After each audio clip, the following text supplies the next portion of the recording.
Sadarkah kamu bahwa apa yang kamu lakukan sekarang itu akan sangat berdampak di masa mendatang?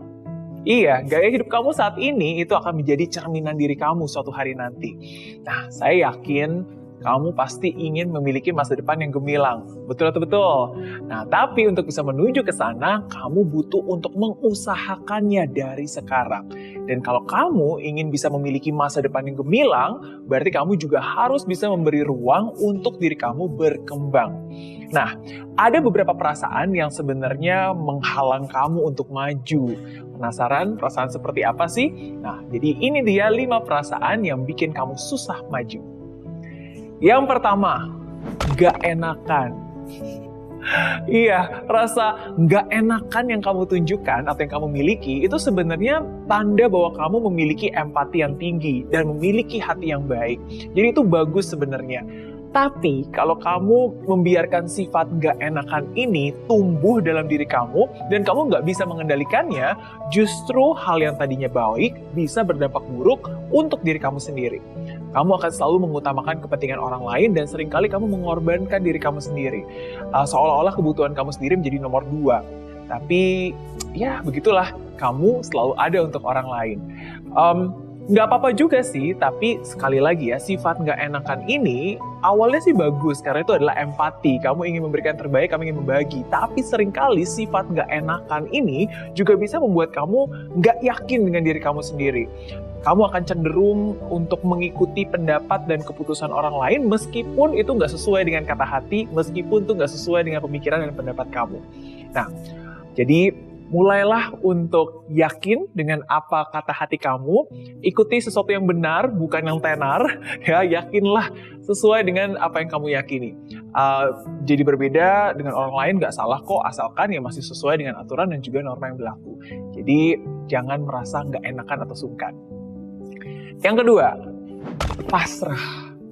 Iya, pasrah ini seringkali diartikan sebagai sikap putus asa, udahlah nggak mau usaha, dan udah nggak ada lagi semangat hidup. Lebih condong ke arah negatif. Dan orang pasrah itu biasanya memiliki pemikiran, ya sudahlah, toh hidup itu sudah ada yang ngatur.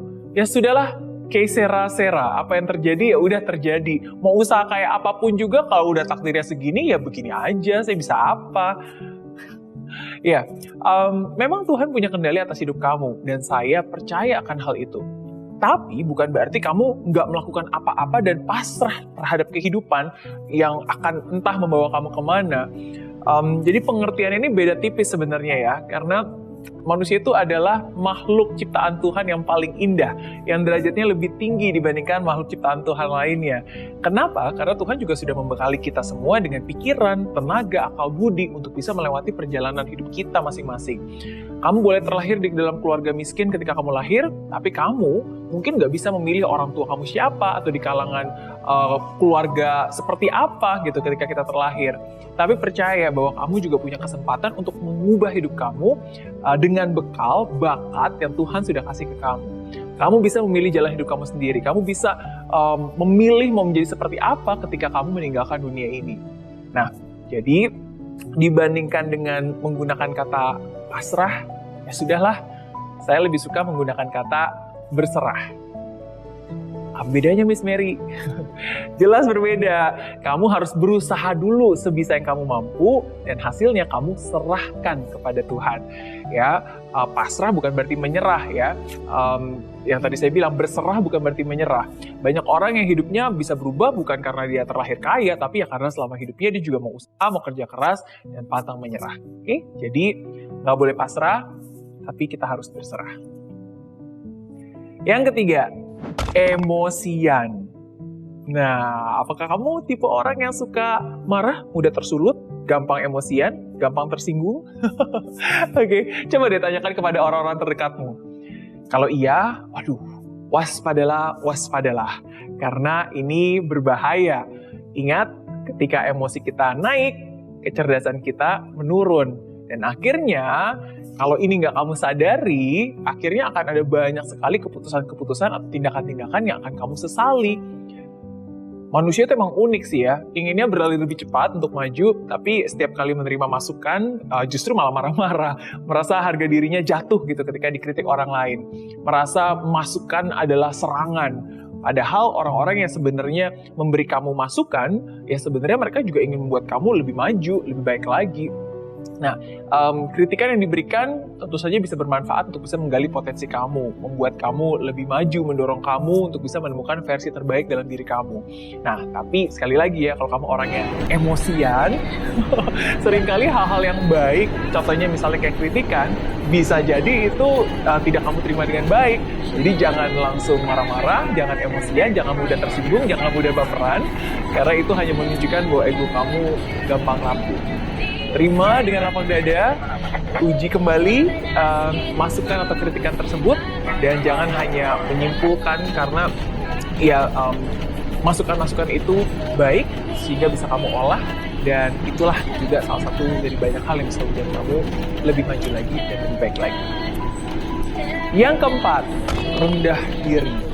Ya, merasa bahwa diri kamu payah, diri kamu gak berguna, merasa bahwa diri kamu gak berharga, lebih rendah daripada orang lain. Apalah aku itu hanyalah remahan rempeyek, kata kids zaman now ya. Oke, nah kalau kamu merasa seperti itu dan pernah ada pemikiran-pemikiran seperti itu, hari ini saya bilang stop. Semua itu tidak benar. Itu hanya permainan pikiran kamu saja, itu hanya permainan di pikiran kamu saja. Jadi jangan mengulang-ulangnya, memutar ulang berkali-kali. Dan tahukah kamu bahwa pikiran kamu itu bisa kamu set loh, bisa kamu program. Dan jika kamu memberi makanan pikiran kamu dengan hal-hal yang negatif, hal-hal yang merusak, racun seperti itu, ya tentu saja kamu akan membentuk diri kamu seperti itu.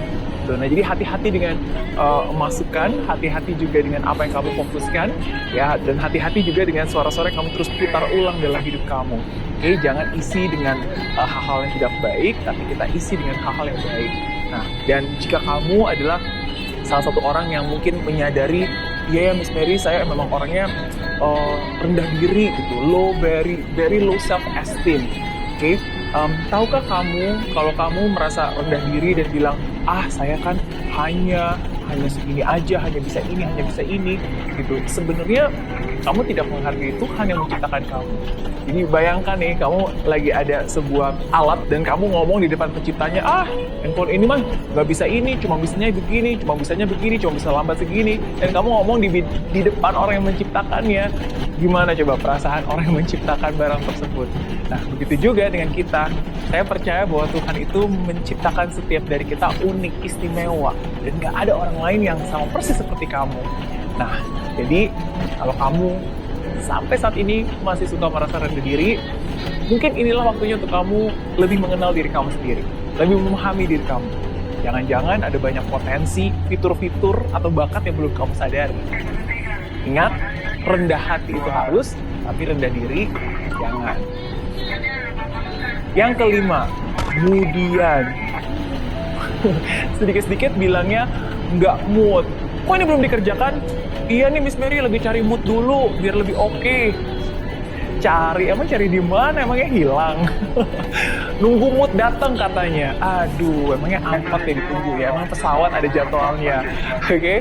No, mood itu kan kamu sendiri yang sebenarnya bisa diciptakan. Jadi jangan menunggu mood itu datang, atau jangan mencari mood ya. Perasaan nggak mood ini ya juga akhirnya jadi alasan gitu, alasan untuk kamu mager alias malas gerak.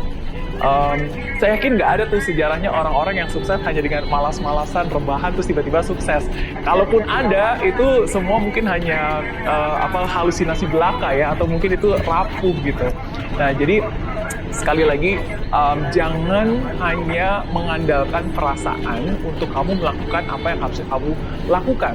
Karena seringkali perasaan nggak mood yang membuat kamu menunda pekerjaan yang harus kamu selesaikan.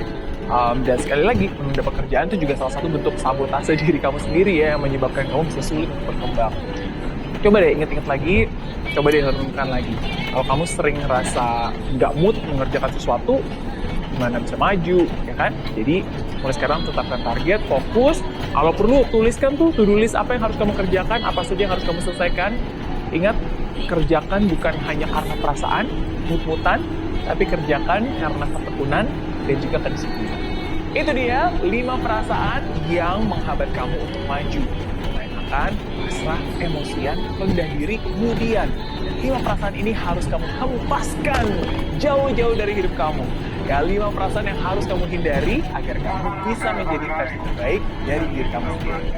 Oke.